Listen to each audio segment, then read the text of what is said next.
pagkainusa niya sa pagulat. How many of us nga medyo nang ano ta, kung magulat ta, medyo naglain ta nga, labi na kung late kayo atong mga giulatan. So medyo we are feeling kining dili ta unwanted, no? Or sabi akong giulatan nga naman ani. So unity in waiting. Isaiah, in the book of Isaiah 40:31, makita na po diya mga kaigsunan, the Bible tells us, nagasulti niya, but they that wait upon the Lord shall renew their strength. They shall mount up with wings as eagles. They shall run and not be weary, and they shall walk and not faint. Thank the Lord for this verse. Bumabasa na to ang first verse ani. Nakasulti ang Ginoo diha. Comfort ye, my children. Ang sulti sa Ginoo sa mga katawan sa Israel. He was telling the Israelites when they sin against God, when they are under the rule of the Assyrian, and now they are going into the rule of the Babylonians. But the Lord is faithful. The Lord is faithful because they want the Israelites to be united for the purpose in telling others that God is good. Amen. Praise the Lord. So, ibalo sa mga Israelites when Isaiah was telling them about the word, but that they should wait upon the Lord. But prior to that, mga kaigsunan, nakasulti ang Ginoo in verse 29, mabasa nato, and 30, nakasulti diya, He gives power to the faint, and to them who has no might, He increases strength. Even the youth shall faint and be weary, and the young men shall utterly fall. Tapos mo na, but they that wait upon the Lord. Let us look upon the word wait. Usa pa lang wait, mga kaigsunan. The word wait in Hebrew is kwaba. And kwaba means is joined together and intertwine yourself with God. Mao na siya. Dili na basta-basta nga yung word, yung pulong sa Ginoo diya sa pagsulti niya na that they that wait upon the Lord. So kinahanglan diya, we have to join ourselves together with God and intertwine ourselves with Him. How can we do that? We have to really go to God in the cleanness of our hearts. Kinahanglan open tama kaigsunan. Tanan nga butang earthly and all other things that would separate us, that would allow us to go away with God. We have to do away with those things and focus upon God. When He said, wait, join yourself together with me and intertwine. Parehas ba kini sa ginakaon nato na shakoy, di ba? We have to intertwine ourselves together. So jointly kayo na mga kaigsunan.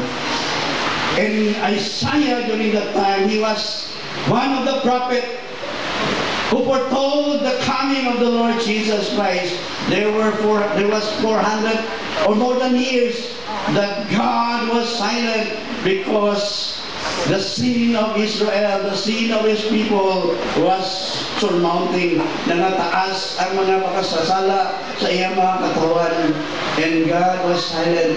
But praise be to God, Isaiah have said, for unto us a child is born, unto us a son is given, and the government shall be upon His shoulder, and His name shall be called Wonderful, Counselor, the Mighty God, the Everlasting Father, and the Prince of Peace. Mga kaigsunan mo, after those silent 400 years or more, Jesus was born. Amen. How many of us are happy that Jesus was born? Not only He was born, but rather He was telling or preaching the gospel about the good news. Muna ang atong Ginoo mga kaigsunan, not only He is telling the gospel or preaching the gospel about the good news, but rather based on the Old Testament, that He has to shed His blood, He has to die for our sins, and He has to be resurrected. Unity in waiting. We are going to wait upon God. And after the resurrection, mga kaisunan, makita nato that during the ascension, before the ascension of the Lord Jesus Christ, there were namatay man siya after 40 days during the Passover, and then sa iyang resurrection, makita nato diyan mga kaisunan, he was telling the disciples once again, tarry in Jerusalem. Jesus promised to send the Holy Spirit. Next slide will tell us that Jesus promised to send the Holy Spirit. Number one, Jesus commanded to stay in Jerusalem. In Acts 1:4, next slide will tell us that being assembled together with them, He charged them, don't depart from Jerusalem, but wait. Naabot ang word na wait.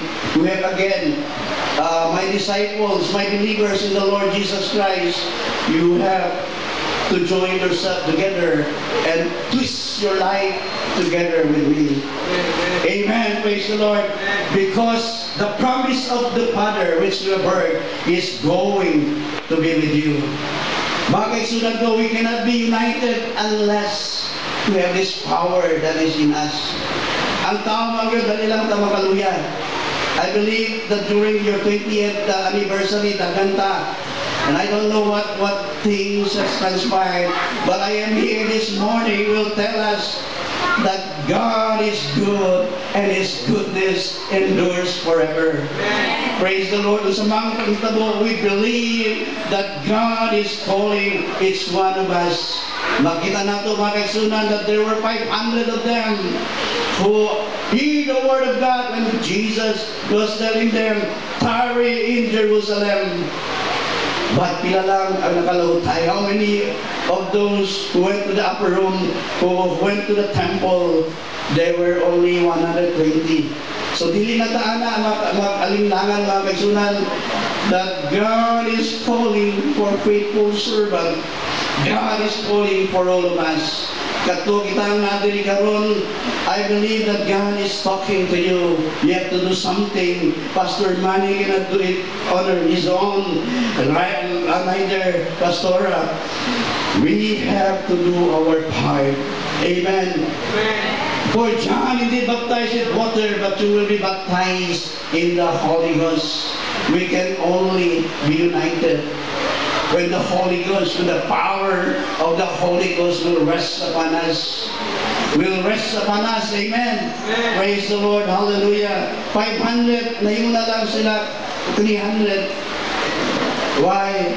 I don't know. Siguro, nagluya na sila. I don't know. Basi sulti nila, nakatay, lutoon dito sa balay. And 10 days, siguro nasa 49 days sila. The 380 went home, only 120 were faithfully waiting for the promise of God.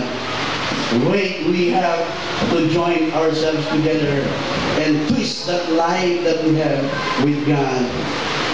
Why the early men of God in the book of Acts lived united with excellent power and light? Why? Mabasa nato, because they were baptized and filled with the Holy Spirit. Because they were baptized and filled with the Holy Spirit. How many of us here this morning na nabautismuhan na ba sa Espiritu Santo? When I was baptized 30 years ago in the Holy Spirit, I do not see myself as perfect. I do not see myself nga dali kining just do na kayo. But I thank the Lord because God is with me. And looking back where I have come from, lisod kayo na kinabuhi. Naman kay ako lang usa ang the first one to accept the Lord. And there are lots of insinuations sa mga butang na gano'n sa akong mga pamilya. But God reminds me that I am His, and He called me out of darkness into His marvelous light. Amen. The same Jesus is revealing to us ganano nata dire because He is calling each one of you It's neither tigulan na, nailan na bata, o bata bata. But remember this day, mga kaisunan, God is calling each one of us, calling in the sense that we are to be united of faith for a quantum leap. Sige, bigas na ni Pastor Manny, and nagatuwa ko because I believe that God has something for this church. And He is calling for us to be faithful. I believe that the church, this is not your final church. Nana mo nakapalit o yuta diya sa silong.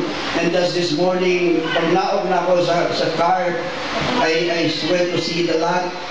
I said, Lord, my prayer is that 5 years from now, the church, Balulang Assemblies of God, inside Assemblies of God, will be erected in that place. Amen. Praise the Lord. When we have started our church in Nazareth, gamay lang po church. When I have attended the church, 16 years na po niya. At first, nakita na ako, gamay ang simbahan. But then the Lord impressed in the life and the hearts of those leaders that we have to do something. Why? Because God is going to move mightily in the lives of the people. God is going to be used by people. He's going to use people to help everyone to be united in the purpose of building the church. Pilang man ako kwarta during that time, we only have 70,000. But lo and behold, kung nag-ato na mo sa Assemblies of God, diya sa Nazareth, it is now worth siguro karoon ng 50 million.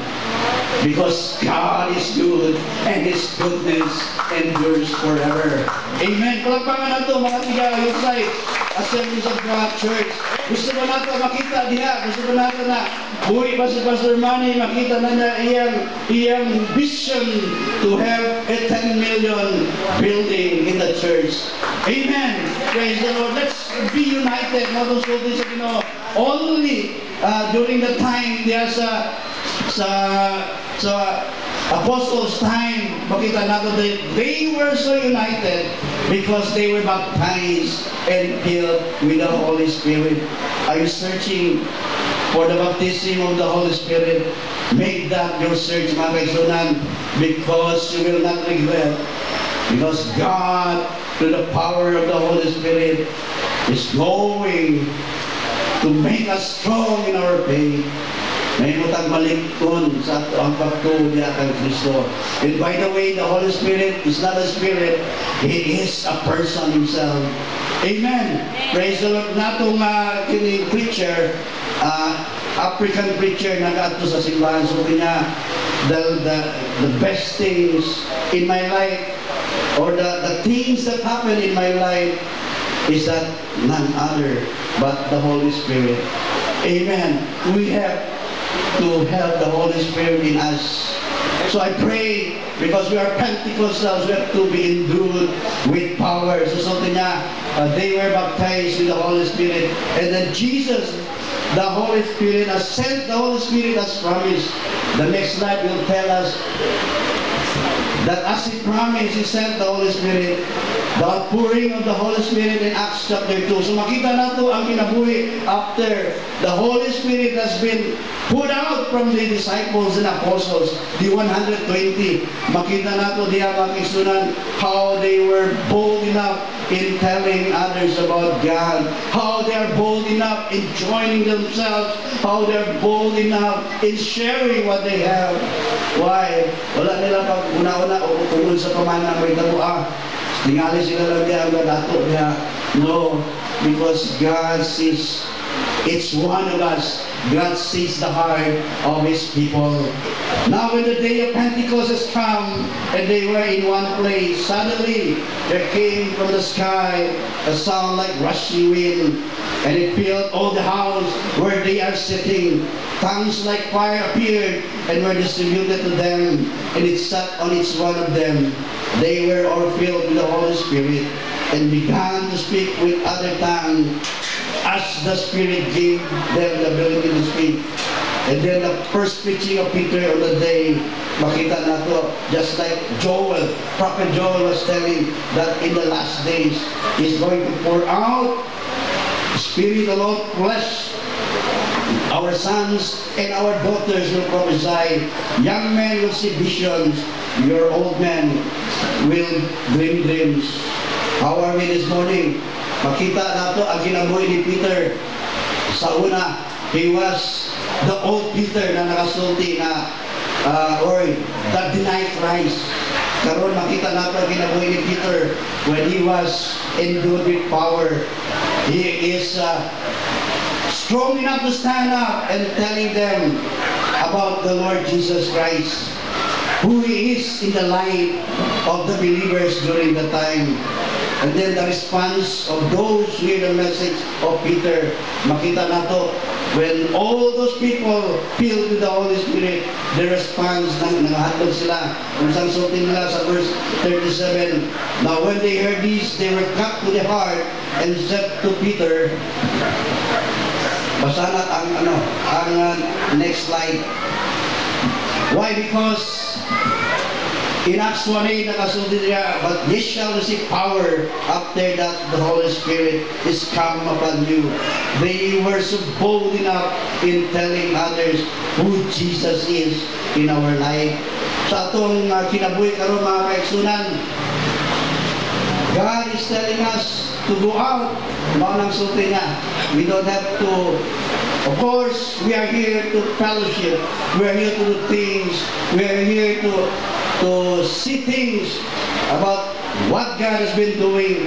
But our main point, mga kaigsunan, is for us to be part and parcel of the command of God when He said, go out and preach the gospel. Diyan nato makita, they were so bold enough after the Holy Spirit has come upon them. Next slide. Hallelujah. Next. Makita nato, number 2, is that they continued. Why the early men of God in the book of Acts live united with excellent and powerful life? Because they continued steadfastly in the apostolic teaching.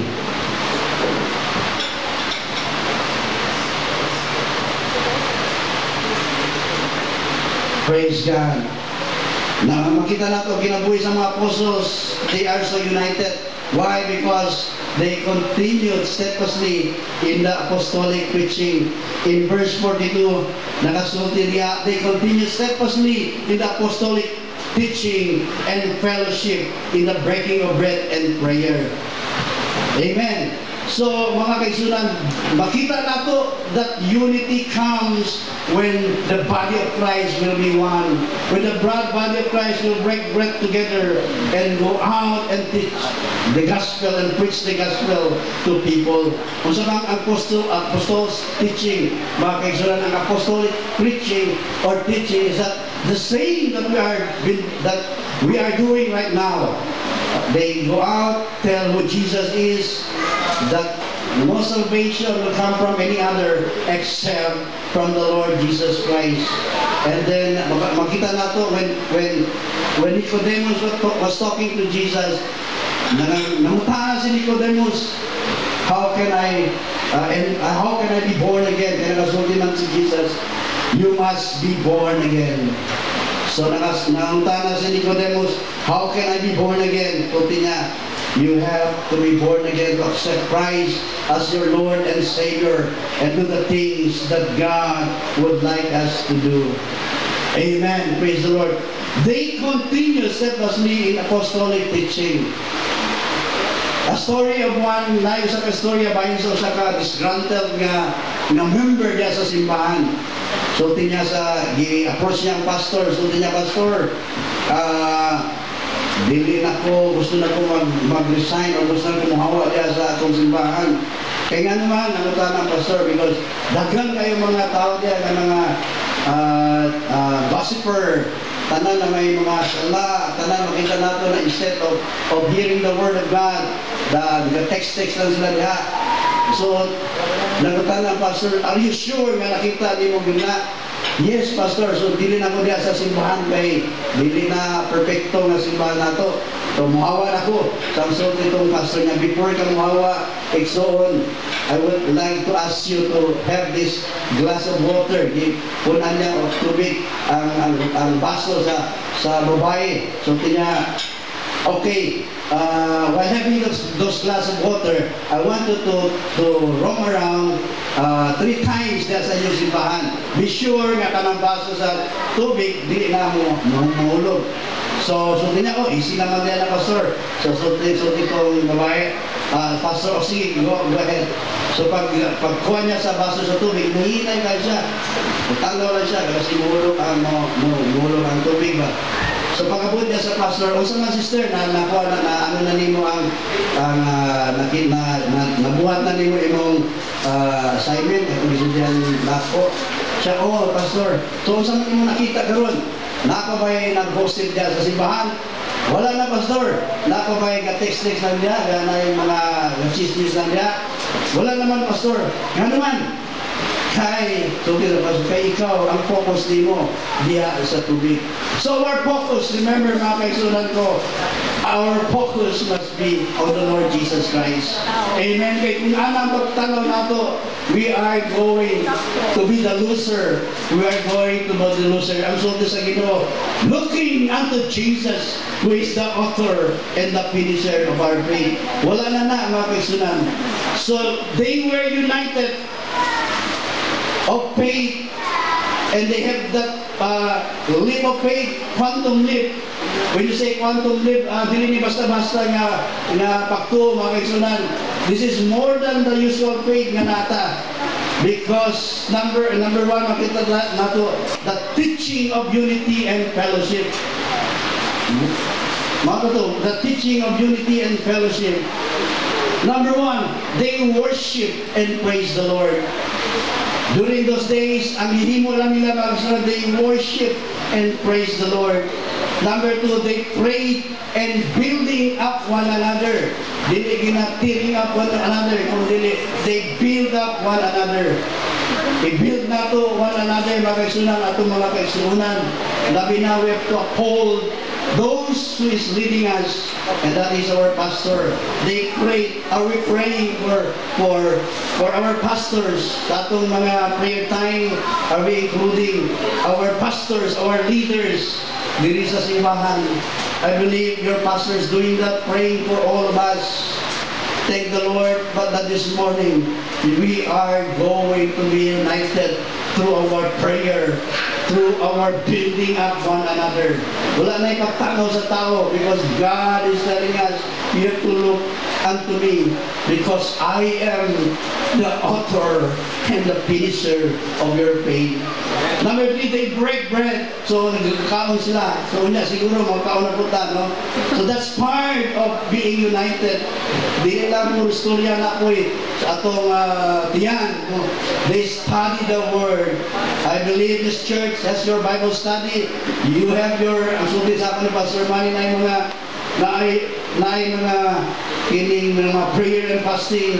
Go on with that, because God is so delighted. And when the Lord God is delighted, ang sabi niya, ang atong desire, the desire of our hearts is growing.